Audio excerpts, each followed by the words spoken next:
finally we get to the blood.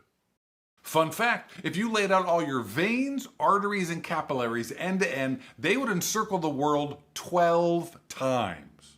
Of course, you'd be dead, but a friend could do it for you. Guess how many red blood cells are in a single drop of blood? 1,000? 100,000? Nope. You have 5 million red blood cells in every drop of blood. When you hear the phrase, the life is in the blood, it is absolutely accurate.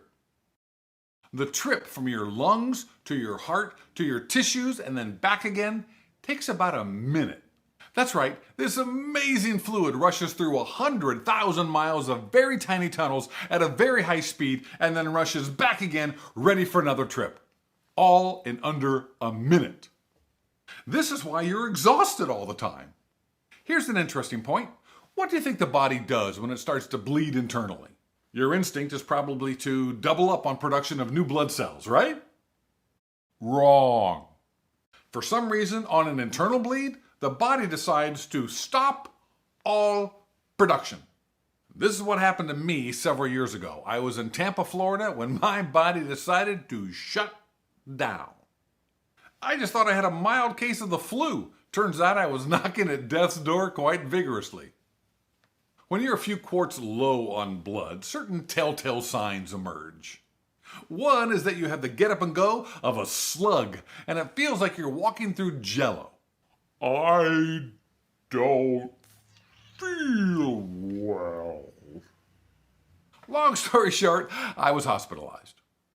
FYI, a normal hemoglobin deciliter level is between 12 and 17 grams.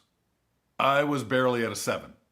I was told that anyone whose blood level is much lower is resting comfortably in the morgue. Over the next few days, we began a fun game where they'd fill me up with blood and then go looking for the leak. Finally, they had me swallow a camera the size of the top of my pinky. It took a selfie of my esophagus and posted it on Instagram. Ultimately, wherever the leak was, it healed itself. The doctor's official prognosis was, it was a freaky thing. So if you ever find you have the get up and go of a slug and feel like you're walking through jello, just take my advice and get to the doctor. Next week, I think it's about time we meet the grand designer.